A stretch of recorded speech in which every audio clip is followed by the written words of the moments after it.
Good morning. This is Devotions from St. Paul Evangelical Lutheran Church in Carlisle, Pennsylvania.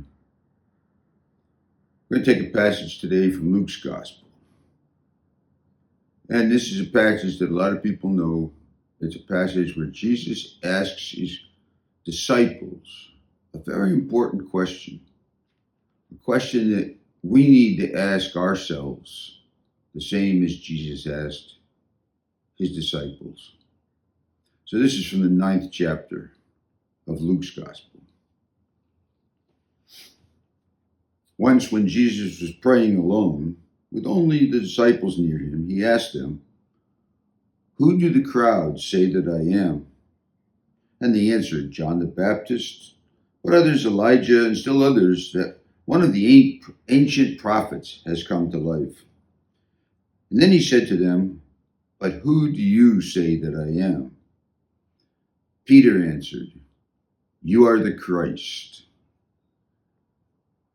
He sternly ordered and commanded them not to tell anyone, saying, "The Son of Man must undergo great suffering, and be rejected by the elders, chief priests, and scribes, and be killed, and on the third day raised again."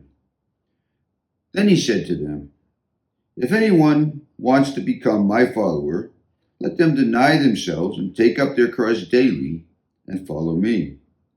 For those who want to save their life will lose it, and those who lose their life for my sake will save it. What does it profit them if they gain the whole world but lose or forfeit themselves? Those who are ashamed of me and of my words, of them the Son of Man will be ashamed when he comes into his glory and the glory of the Father and the holy angels. But truly I tell you, there are some standing here who will not taste death before they see the kingdom of God."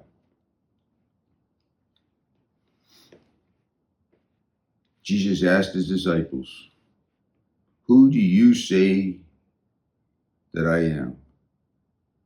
And he's asking us the same question. And then he goes on to explain what he really means by that. Because I think that coming up with Peter's answer, "You are the Christ," is the easy part. Now, it wasn't easy for Peter because that wasn't revealed.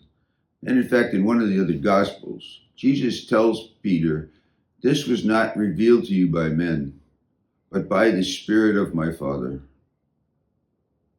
And it's sort of the same for us. It is only by faith that we can say that Jesus is the Christ, that he is the Son of the living God, as Matthew's version tells us. But what does that mean to us?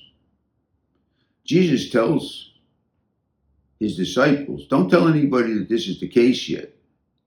And I think that was a short-term solution so that he would still have time to spread his message and do his work and give his examples and miracles so that we could see what he was about in his life, that we could see the healing that he did, that we could see all the things that he did to show that he was the Christ, that he had special power, that he was the Messiah of God. But he explained in the last part of what I read, "Anyone who wants to be my follower must take up his cross and follow me."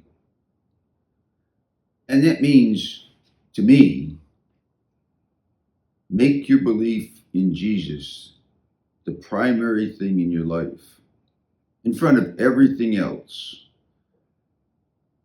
That doesn't mean don't do anything else. Jesus understands, and in fact, you see in many places Jesus doing other things than just preaching. There's so many places where he's eating with his disciples or showing his disciples how to live in this world. But he never lost sight of his relationship with his Father, and he prayed to him constantly, even though he knew he had the same power and strength. And as he said in some places, he did that so that other people would see and use that as an example. But I believe that some of that was just to strengthen the bond between he and his father. This past weekend, the pastor preached about praying. And I think that was the biggest thing that he was talking about.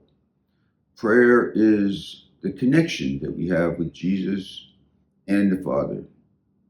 And communication is critical for that connection. Who do you say that Jesus is? And if you say, like Peter did, you are the Christ, how does that affect your life? How often do you think about Jesus? Is it daily, like Jesus admonishes us in this passage? Take up your cross daily. Think of me daily. Speak to me daily. Make it your priority.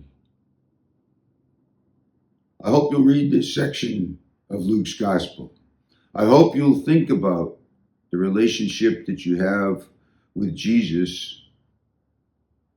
In my opinion, he is the Christ. He is the Messiah of God. He is the Son of God.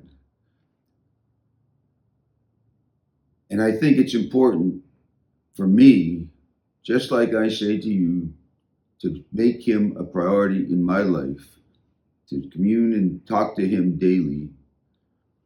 I hope you'll see this. I hope you'll read this passage. I hope you'll think it through for yourself. And I truly hope that you can be part of this daily experience. Thank you.